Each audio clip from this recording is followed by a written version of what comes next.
Hello दोस्तों, आज के इस वीडियो में देखिए हम VBU का आप लोग का बीएड का 2 previous year question paper complete करवा चुके हैं। तो VBU का बीएड का सेकंड सेमेस्टर का प्रीवियस ईयर क्वेश्चन यहाँ पे हम कंप्लीट करवा रहे हैं। ये आपका सेकंड सेमेस्टर का, याद रखिएगा, सेकंड सेमेस्टर का। और पेपर का नाम है लर्निंग एंड टीचिंग।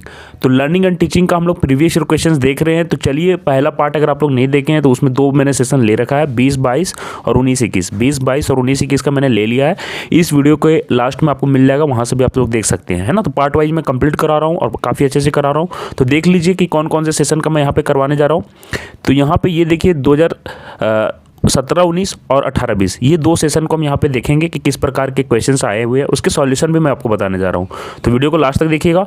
और लर्नर्स ग्लोब यूट्यूब चैनल से जो नहीं जुड़ रहे हैं बीएड वाले, जरूर से जल्दी वहाँ पे जुड़ जाएं, क्योंकि देखिए 3000 से ज़्यादा बच्चे वहाँ जुड़ चुके हैं। तो आप लोग लर्नर्स ग्लोब से जरूर जुड़ जाइएगा। तो देखिए हम लोग यहाँ पे ये वाला सेशन हम लोग देख लीजिए 2000 लर्निंग एंड टीचिंग का 2017-19 वाला यहाँ पे जो हुआ है सेशन का, उसका हम लोग क्वेश्चन पेपर देखने जा रहे हैं। 3 आवर्स का आपका एग्जामिनेशन रहने वाला, फुल मार्क्स 80 है, जैसा कि मैंने आपको पहले ही बताया था। ऑल ग्रुप्स को आपको यहाँ पे बनाते जाना है, ठीक है। चलिए देख लेते हैं।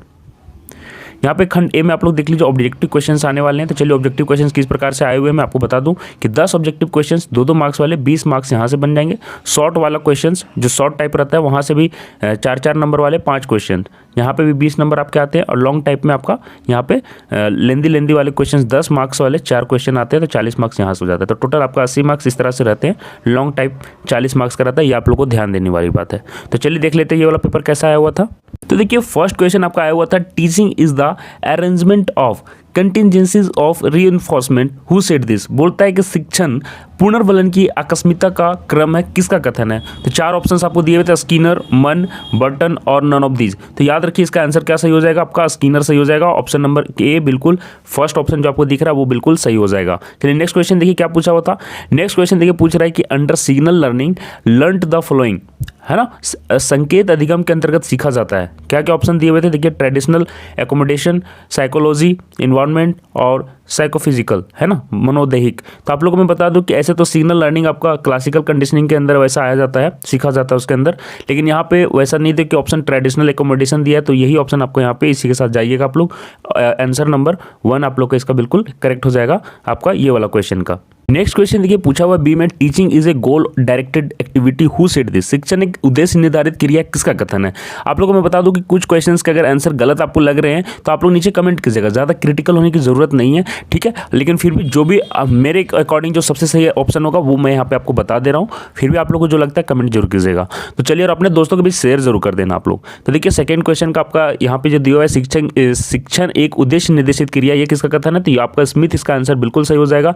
सेकंड ऑप्शन के साथ आपको यहाँ पे जाना चाहिए था। चलिए थर्ड क्वेश्चन देखिए क्या पूछ रहा है कि teaching is called training also. बोलता है कि शिक्षण जो है उसको प्रशिक्षण भी कहते हैं, किसका कथन है। तो ये आप लोगों का देख लीजिए स्किनर का है। तो यहाँ पे आपका सी का ऑप्शन नंबर 2 सही हो जाएगा, ठीक है। देख लीजिएगा आप ये वाला क्वेश्चन भी, ठीक है।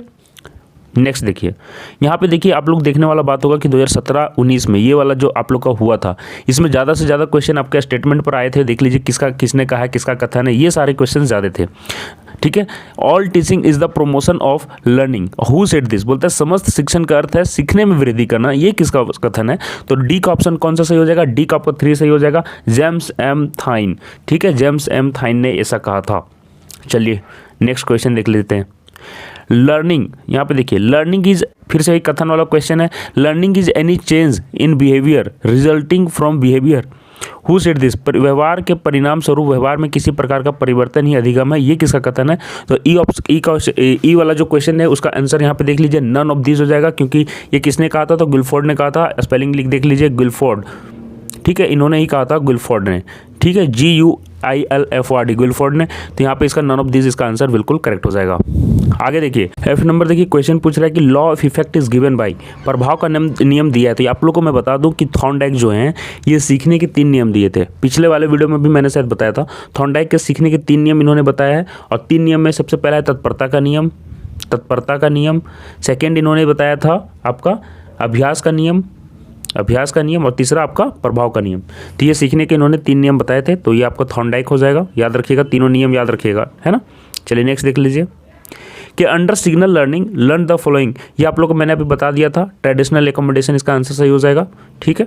चलिए नेक्स्ट देख लीजिए it is not the cause of fatigue, बोलता है कि थकान का कारण इनमें से नहीं है। तो देखिए कंटिन्यूअस अगर आप काम करते हो, निरंतर काम करते हो तो थकान तो होगी ही। अगर आप टीचिंग मेथड्स में भी चेंजेस करते रहते हो, अलग अलग चीज़ ट्राई करते रहते हो, तो एक तरह से कहीं ना कहीं आपको बच्चे और आप भी थकेंगे, है ना। और आगे देखिए कॉन्फिडेंस, ये भी आप लोग का कहीं ना कहीं कभी कभी आप लोग का कम होता है, तो इसके कारण भी थकान होती है। तो यहाँ पे विश्राम इसका आंसर सही हो जाएगा, थर्ड ऑप्शन, कि ये आपका थकान का कारण नहीं है। आप विश्राम करते हो तो एनर्जी फील करते हो, ना कि थकान। चलिए नेक्स्ट क्वेश्चन देख लेते हैं। Which is not the part of memory, तो मेमोरी का इसमें से पार्ट कौन नहीं है। ठीक है, तो लर्निंग भी उसी के अंदर आता है, अटेंशन भी उसी के अंदर आता है, रिकॉल भी उसी के अंदर आता है। तो मेमोरी की ये तीनों पार्ट हैं, याद रखिएगा, अटेंशन, रिटेंशन, जो भी बोलो। लेकिन यहाँ पे थिंकिंग आपको जो दिख रहा है ये आपका मेमोरी का पार्ट नहीं है। ठीक है, तो ये आपको बिल्कुल सही ऑप्शन हो जाएगा। आई का कौन सा ऑप्शन सही हो जाएगा, आई का 4th नंबर ऑप्शन सही हो जाएगा। नेक्स्ट देखिए, लास्ट में क्या एमसीक्यू में पूछा हुआ था कि in the true memory memorisation is done, वास्तविक स्मृति में याद किया जाता है। तो याद रखिए कि वास्तविक स्मृति बहुत तरह की स्मृति है, क्षणिक है, कुछ आप लोग को लंबे अवधि के लिए याद रहता है, वो स्मृति है। यहाँ पे वास्तविक स्मृति की बात की जा रही है। तो वास्तविक स्मृति में याद रखिएगा क्रमबद्धता से याद किया जाता है कि पहले मैंने ये किया, फिर ये किया, फिर ये किया, ऐसे याद किया जाता है। तो ये हो जाएगा सिस्टमेटिक, मतलब क्रमबद्धता से इसमें याद किया जाता है। तो जे का आपका ऑप्शन नंबर 4 बिल्कुल सही हो जाएगा। अब चलिए देख लेते हैं कि क्वेश्चन पेपर किस तरह से पूछा हुआ था। अब खंड बी में आ गए हम लोग, खंड ग्रुप बी में लघु उत्तरीय प्रश्न है। यहाँ पे 5 प्रश्नों के उत्तर देने हैं, 4 नंबर के हैं। तो देख लीजिए 20 नंबर यहाँ से आपके बनने वाले हैं। तो किस तरह के पैटर्न से क्वेश्चन आए हुए थे, चलिए देख लेते हैं एक बार। How psychology influence educational evaluation, शैक्षिक मूल्यांकन को मनोविज्ञान ने किस प्रकार प्रभावित किया, ये आपका फर्स्ट क्वेश्चन है। आगे देखिए, why psychology is useful for a teacher, शिक्षक के लिए मनोविज्ञान क्यों उपयोगी है, ये क्वेश्चन भी इंपॉर्टेंट है, देख लेना ये सारे। Justify the Bruner theory of learning, Bruner theory का कंस्ट्रक्टिविज्म और ये जो भी सिद्धांत है इसका, दोनों देख लीजिएगा, इनका और वेगोत्स्की का, है ना। तो ये इंपॉर्टेंट है, justify the Bruner theory of learning. चलिए नेक्स्ट देखिए, what do you mean by transfer of learning, आपको पूछा जा रहा है कि अधिगम के स्थानांतरण से आप क्या समझते हैं। नेक्स्ट क्वेश्चन देख लीजिए, क्या पूछ रहा है कि discuss the importance of interest in education, शिक्षा में अभिरुचि के महत्व का आपको यहाँ पे वर्णन करना है। आगे देखिए, what do you mean by memory, स्मृति से आप क्या समझते हैं। Describe the types of effective teaching, पूछ रहा है कि प्रभावशाली शिक्षण के प्रभावों पर आपको क्या करना है, वर्णन कर लेना है। चलिए नेक्स्ट देख लेते हैं। नेक्स्ट देखिए क्या पूछ रहा है कि how motivation is an effective factor of learning, बोलता है कि कैसे अभिप्रेरणा एक प्रभावशाली कारक है। ये आप लोग को यहाँ पे देखना है कि कैसे अभिप्रेरणा जो है इफेक्टिव फैक्टर है लर्निंग में, क्या ठीक है। तो ये भी देख लीजिएगा, इंट्रिंसिक एक्सट्रिंसिक मोटिवेशन सभी आप लोग को मैंने बताया था, तो वो सारा यहाँ पे लिखना था। अब देखिए यहाँ पे ग्रुप सी में हम लोग यहाँ पे एंटर कर जा रहे हैं, खंड सा। यहाँ पे दीर्घ उत्तरीय प्रश्न आएंगे और 10-10 नंबर वाले 4 क्वेश्चन यहाँ पे आप लोग को देखने को मिल रहे हैं। कितने, 4 क्वेश्चन, तो 40 नंबर यहाँ से भी आप लोग ला सकते हो। तो चलिए देख लेते हैं। 10th नंबर क्वेश्चन में देखिए पूछ रहा है कि what do you mean bye educational psychology explain it's scope, बोलता है कि शैक्षिक मनोविज्ञान से आप क्या समझते हैं, इसके क्षेत्र की व्याख्या आपको करनी है। ठीक है, नेक्स्ट देखो, what do you mean by learning explain main factor which influence learning, बोलता है अधिगम से आप क्या समझते हैं, अधिगम को प्रभावित करने वाले प्रमुख तत्वों को आपको यहाँ पे वर्णन करना था। नेक्स्ट देखो क्या पूछ रहा है। नेक्स्ट 12th नंबर क्वेश्चन पूछ रहा है कि define attitude and describe its major components, बोलता है कि मनोवृत्ति को आपको यहाँ पे परिभाषा दे देना है और उसके मुख्य घटकों को वर्णन करना था। चलिए नेक्स्ट देख लेते हैं। Describe the stages of cognitive theory of development of पियाजे, है ना, बोलता है कि पियाजे के संज्ञानात्मक विकास सिद्धांत की अवस्थाओं का आपको यहाँ पे वर्णन करना है। नेक्स्ट क्वेश्चन देखो, what do you mean bye personality, देखिए पर्सनैलिटी एंड इट्स टाइप मैंने बताया था, बहुत इंपॉर्टेंट है, वही वाला यहाँ पे एक्सप्लेन इट्स नेचर और टाइप, सारा चीज़ यहाँ पे बता देना है। व्यक्तित्व से आप क्या समझते हैं, इसके स्वरूप की आपको व्याख्या करना है। नेक्स्ट क्वेश्चन देखो क्या पूछ रहा है ना, 15 नंबर में, explain the process of thinking and give an account of the methods of developing children's thinking, बोलता है चिंतन की प्रक्रिया का स्पष्ट करते हुए बालकों में चिंतन का विकास करने की विधियों पर आपको वर्णन करना है। नेक्स्ट क्वेश्चन देखिए पूछ रहा है कि डिफाइन क्रिएटिविटी, ये भी देखिए क्वेश्चन बार बार रिपीट हो रहा है, एंड इंटेलिजेंस, है ना, establish the relationship between creativity and intelligence, के बीच में आप लोग को रिलेशनशिप यहाँ पे एस्टेब्लिश करना है। सृजनात्मक एवं बुद्धि को परिभाषित करना है, सृजनात्मक एवं बुद्धि के बीच आपको संबंध भी स्थापित करना है। यहाँ पे देखिए 17 नंबर क्वेश्चन भी इस साल दिया हुआ था, ठीक है। What do you mean by inclusive teaching, explain in its detail. देखिए ये रिपीट हो रहा है, समावेशी शिक्षण क्या है, आप क्या समझते हैं इसे, विस्तार पूर्वक इसकी व्याख्या करनी थी। तो ये क्वेश्चन याद रखिएगा कि समावेशी शिक्षा आप लोग का बहुत ही इंपॉर्टेंट क्वेश्चन है, तो ये आप लोग जरूर अच्छे से करके जाना और ईजी भी है। तो चलिए हम लोग देख लेते हैं 2018-20 वाला पेपर आपका किस प्रकार से आया हुआ था। वीडियो अगर पसंद आ रहा है ना तो वीडियो को लाइक जरूर करें, और मैं फिर से बोल रहा हूँ कि अपने दोस्तों के बीच शेयर जरूर करें, ताकि जल्दी से जल्दी ज़्यादा पार्ट बनाने के लिए मतलब मैं भी बनाऊँ, ठीक है। तो चलिए देख लेते हैं नेक्स्ट सेशन का क्या आया हुआ था। आप लोग बीएड वाले स्टूडेंट के लिए मैं एक खबर बताना चाह रहा था कि लर्नर्स ग्लोब यूट्यूब चैनल को आप लोग जरूर सब्सक्राइब कर लीजिए। ये बीएड वाले बच्चों के लिए स्पेसिफिकली बनाया गया है। तो मैं बता दूं, लर्नर्स ग्लोब देख लीजिए क्या स्पेलिंग है, LEARNERS, लर्नर्स ग्लोब। आप लोग मैं फिर से बोल रहा हूँ कि जरूर से जरूर सब्सक्राइब कर लीजिए जितने भी झारखंड के बच्चे हैं, क्योंकि देखिए बीएड की जितने भी वैकेंसीज आएंगी, सेंट्रल लेवल की हो, स्टेट लेवल की हो या फिर आपके झारखंड की हो, सारे का सारे को यहाँ पे कवर किया जाता है। तो मैं बता रहा हूँ कि आप लोग को लर्नर्स ग्लोब को सब्सक्राइब कर लेना है, ठीक है। तो लर्नर्स ग्लोब का आपका आइकन दिख रहा होगा लोगों किस प्रकार से, तो जाके आप लोग सब्सक्राइब कर लो, सर्च करके चैनल लर्नर्स ग्लोब। ये बीएड वालों के लिए खास करके बनाया हुआ है। तो देखिए 2018-20 का पेपर हम लोग देख लेते हैं फाइनली कि किस प्रकार से आया हुआ है लर्निंग एंड टीचिंग का। टोटल मार्क्स 80 फुल आपको जो टाइम देने गए हैं 3 आवर्स आपको मिल रहा है यहाँ पे। देखिए सभी क्वेश्चन का आंसर करना है, तो चलिए देख लेते हैं। उसी तरह से पैटर्न मैंने आपको समझा दिया, सेम पैटर्न पे क्वेश्चन आया हुआ है। तो चलिए देर किए बिना सीधे आते हैं। दो नंबर के 10 क्वेश्चन देखिए। Psychology is a science of, मनोविज्ञान विज्ञान है, किसका विज्ञान है देख लेते हैं। ह्यूमन बीइंग का, एनिमल्स बिहेवियर का, एटीट्यूड का। तो याद रखना है कि ये किसका है, तो ये हो जाएगा आपका बिहेवियर का, ठीक है। सभी के बिहेवियर, जितने भी एनिमल है, आदमी है, सभी के बिहेवियर का यहाँ पे विज्ञान होता है, ठीक है, व्यवहार का। नेक्स्ट देख लीजिए, creativity is a counter part of. Counter part का मतलब समझ में आ रहा है कि जो सेम चीज़ मतलब पोजीशन पे हो अलग अलग जगहों में, है ना। जैसे creativity is a counter part of, सृजनात्मकता प्रतिस्थानीय, मतलब एक दूसरे के मतलब कि समतुल्य है, वो चीज़ पूछा जा रहा है। जैसे कि घर में आपके जैसे गार्जियन दादा हैं, ठीक है, लेकिन जब दादा नहीं होते हैं, जब किसी के घर में जैसे उसके दादा नहीं है तो उसके घर में उसके पापा हो जाते हैं, है ना। तो काउंटर पार्ट हुए ना, इसके घर के हेड ये हैं, लेकिन दोनों एक ही काम कर रहे हैं, गाइडेंस का काम कर रहे हैं। तो वही जिसके घर में दादा नहीं है वो पापा हो गए, तो वही जो काउंटर पार्ट है। तो यहाँ पर सृजनात्मकता का क्या हो जाएगा, इंटेलिजेंस हो जाएगा। तो बी का आपका यहाँ पे ऑप्शन नंबर 1 बिल्कुल सही हो जाएगा। आपका क्या हो जाएगा, इंटेलिजेंस, ठीक है। इंटेलिजेंस इसी का काउंटर पार्ट होता है। 2 factors theory was developed in, बोलता है द्वितत्व सिद्धांत विकसित किया गया, किसके द्वारा किया गया था, स्पीयरमैन। कब किया था इन्होंने किया था 1904 में, ठीक है। एक क्वेश्चन याद रखिएगा कि अगर पूछ दे कि शिक्षा मनोविज्ञान अगर ये पूछ दे शिक्षा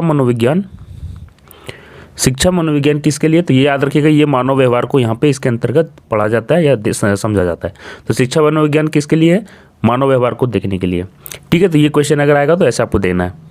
क्वेश्चन देखिए पूछ रहा है law of effect bye given by, प्रभाव का नियम दिया है। तो आप लोगों को मैंने बता दिया था 3 नियम दिया था थॉर्नडाइक ने सीखने के लिए, और तीनों का मैंने आपको बता दिया, तत्परता का नियम, अभ्यास का नियम, प्रभाव का नियम। तो ये हो जाएगा आपका थॉर्नडाइक। तो इसका आपको सेकंड ऑप्शन बिल्कुल सही हो जाएगा। चलिए नेक्स्ट क्वेश्चन चलिए देख लेते हैं। बाकी ऑप्शन देख सकते हैं क्या क्या दिया होता है, फ्रॉयड, थॉर्नडाइक, थर्स्टन और हल, ठीक है। नेक्स्ट देखो, हाँ यहाँ पे है, learning is a behaviour which comes by, अधिगम एक व्यवहार है जो आता है, कैसे आता है, तो ई का कौन सा ऑप्शन सही हो जाएगा, तो याद रखिएगा अधिगम प्रैक्टिस से आता है, प्रैक्टिस से अभ्यास से आता है, याद रखिएगा। ये यहाँ पे आप कंफ्यूज हो सकते हैं कि अनुकरण से भी आता है, अनुकरण से आता है लेकिन ज़्यादा आपके अभ्यास से आता है। अनुकरण आप ऐसे चीज़ों का भी कर सकते हैं जो आपको नहीं भी समझ में आ रहा है फिर भी अनुकरण कर सकते हैं, लेकिन अभ्यास से वो चीज़ें समझी जाती हैं तो ज़्यादा अधिगम में आता है, तो ये हो जाएगा। नेक्स्ट देखो, development of creative thinking begins at what stage, बोलता है सृजनशील जो सोच का प्रारंभ है वो कौन से स्तर से होता है। तो याद रखना है कि बच्चे क्रिया मतलब कि करने लगते हैं, सृजनशील होने लगते हैं, तो यहाँ पे बाल्यावस्था आपका यहाँ पे आंसर सही हो जाएगा, चाइल्डहुड से ये शुरू हो जाता है। नेक्स्ट देखो क्या क्वेश्चन आया हुआ था ऑब्जेक्टिव में। नेक्स्ट देखिए क्वेश्चन पूछ रहा है in emotional intelligence which will not be considered in component, बोलता है कि भावात्मक बुद्धि के अंतर्गत किसे उसका घटक नहीं माना जाएगा। ऑप्शंस देख लेते हैं क्या क्या दिए हुए देख लीजिए। सेल्फ मैनेजमेंट, हाँ इसके अंतर आता है, सेल्फ मोटिवेशन भी आता है, एम्पैथी भी आता है, प्राणुबुद्धि, दूसरे के बारे में सोचना कि कैसा उसको बीत रहा है, तो ये सारे आ जाएंगे। लेकिन याद रखिए कि सेल्फ अवेयरनेस भी इसके अंदर आता है, क्या सेल्फ अवेयरनेस, लेकिन यहाँ सेल्फ एनालिसिस नहीं आएगा, तो यहाँ पे आपका सेकंड ऑप्शन बिल्कुल सही हो जाएगा। सेल्फ अवेयरनेस आता है, सेल्फ एनालिसिस नहीं, तो जी का आपको कौन सा ऑप्शन सही हो जाएगा, बिल्कुल सेकंड ऑप्शन आपका सही हो जाएगा। नेक्स्ट देखिए, personality is a product of, व्यक्तित्व परिणाम है। तो व्यक्तित्व आप लोगों को याद रखना है कि हेरिडिटी एंड इन्वायरमेंट, वंशानुक्रम एवं वातावरण का आपको यहाँ पे प्रोडक्ट है। चलिए नेक्स्ट क्वेश्चन में हम लोग आते हैं। क्या दिया हुआ है इसमें कि which one of the following concept of intelligence uses associative thinking, निम्नलिखित में से कौन सा बुद्धि का संप्रत्यय है ना। तो यहाँ पे देख लीजिए ऑप्शंस क्या क्या भी दिए हैं, शैक्षिक बुद्धि, भावात्मक बुद्धि, स्पिरिचुअल इंटेलिजेंस मतलब कि आध्यात्मिक, न्यूमेरिकल इंटेलिजेंस संख्यात्मक। तो आई का कौन सा ऑप्शन सही हो जाएगा, सेकंड। याद रखिएगा कि इमोशनल इंटेलिजेंस है, उसका बुद्धि का संप्रत्यय है। याद रखिएगा कि concept of intelligence uses associative thinking, emotional intelligence को यूज करता है। ठीक है, नेक्स्ट चलिए देख लेते हैं कि द रिलेशंस क्या है। The relation between education and psychology is best understood on the basis of. तो एजुकेशन शिक्षा मनोविज्ञान की यहाँ पे बात की जा रही, देख लीजिए कि संबंध में निम्नलिखित में से किस आधार पर सर्वोत्तम ढंग से समझा जा सकता है। तो याद रखिए कि ये दोनों इंटरडिपेंडेंस हैं, आत्म परस्पर निर्भर है एक दूसरे के ऊपर। ठीक है, तो ये आपको बिल्कुल सही हो जाएगा, जे का फर्स्ट नंबर, क्योंकि यहाँ पे एजुकेशन और साइकोलॉजी को इंटरडिपेंडेंस माना जाता है, परस्पर निर्भर माना जाता है। बाकी दो ऑप्शन यहाँ पे देखिए, इंटरएक्शन नहीं मारना है, ये गलत हो जाएगा, डिपेंडेंस गलत हो जाएगा। चलिए ग्रुप बी में आपको यहाँ पे देख लेना है कि नहीं 5 प्रश्नों के इस बार उत्तर देने हैं, 4-4 मार्क्स वाले, 20 मार्क्स के यहाँ पे आपके शॉर्ट टाइप क्वेश्चंस आए हुए हैं। किस प्रकार से क्वेश्चंस हैं, discuss the various factors affecting learning, बोलता है कि अधिगम को प्रभावित करने वाले विभिन्न कारकों की आपको यहाँ पे विवेचना करनी है। नेक्स्ट क्वेश्चन देखिए पूछ रहा है कि what are the major challenges of teaching and learning process, बोलता है कि शिक्षण अधिगम प्रक्रिया की प्रमुख चुनौतियाँ क्या है। नेक्स्ट क्वेश्चन है कि educational psychology is a systematic study of educational growth discuss, बोलता है शिक्षा मनोविज्ञान शैक्षिक विकास का क्रमबद्ध अध्ययन है, वर्णन कर देना है आपको। नेक्स्ट देखो यहाँ पे 5th नंबर क्वेश्चन पूछ रहा है what do you understand by motivation, bar bar question repeat हो रहा है अभी प्रेरणा वाला, देख लीजिए अभी प्रेरणा से आप क्या समझते हैं। Discuss the relationship between creativity and intelligence, देखिए यहीं पर आपको मैंने बताया था काउंटर पार्ट के रूप में यूज होते हैं, देख लीजिए। रचनात्मक एवं बुद्धि के बीच परस्पर आपका क्या संबंध है, इस पर आपको यहाँ पे चर्चा कर लेनी थी। आगे देखिए what are the difference tool of thinking process, चिंतन प्रक्रिया के विभिन्न उपकरण क्या हैं, ये आपको क्वेश्चन है। आगे देखिए describe the educational implications of group dynamics, है ना, समूह के गतिशीलता के कौशल महत्व का वर्णन करना था यहाँ पे। नेक्स्ट क्वेश्चन देख लेते हैं क्या है कि what are the different types and strategies to develop memory, स्मृति के विभिन्न प्रकार क्या हैं तथा उसके विकास के क्या तरीके हैं, ये आपको क्वेश्चन यहाँ पे आया हुआ है। नेक्स्ट चलिए देख लेते हैं। यहाँ पे देखिए खंड साम हम लोग आ चुके हैं, खंड सी जिसको बोलते हैं लॉन्ग टाइप क्वेश्चंस। 10 नंबर के 4 क्वेश्चंस यहाँ पे आपको बना देने हैं, 40 नंबर आपके यहाँ पे इस सेक्शन से रहने वाले हैं। Define educational psychology, discuss the scope of educational psychology, शिक्षा मनोविज्ञान को आपको यहाँ पे परिभाषित करनी थी और उसके बाद फिर शिक्षा मनोविज्ञान के क्षेत्र का वर्णन कर देना था। चलिए नेक्स्ट चलिए देखते हैं। Critically examine the trial and error theory, देखिए ट्रायल एंड एरर थ्योरी की बात की जा रही है of learning and discuss it's educational implications, ये क्वेश्चन देखिए रिपीट हुआ है। अधिगम के प्रयास एवं त्रुटि सिद्धांत, ठीक है, आलोचनात्मक समीक्षा करना है इसकी और फिर शैक्षिक निहितार्थ की विवेचना करनी है इसी का। चलिए व्हाट इज पर्सनालिटी, देखिए घूम के आ रहा है पर्सनालिटी, इसके टाइप्स क्या क्या है, व्यक्तित्व क्या है, इसके विभिन्न प्रकारों का आपको वर्णन कर देना है। देख लेना, आसान क्वेश्चन है, बार बार रिपीट हो रहे हैं इधर से उधर। चलिए नेक्स्ट देखिए कितना नंबर क्वेश्चन हम लोग किए हैं, 12 तक किए हैं ना, 13 नंबर में आएंगे। What is the name of intelligence, discuss 2 factors theory of intelligence, बुद्धि का स्वरूप क्या है, बुद्धि के 2 खंडों की सिद्धांत की व्याख्या आपको कर लेनी है। इंटेलिजेंस और उसके टाइप्स है, फैक्टर्स है, तो ये सारा चीज़ देख लीजिएगा। Discuss the constructivist approach of learning by Vygotsky, देखिए वेगोत्स्की और जेरोम ब्रूनर का मैंने आप लोगों को बोल दिया कि पढ़ लीजिएगा। वेगोत्स्की के द्वारा प्रतिपादित अधिगम संरचनात्मक उपागम की आपको विवेचना कर लेनी है।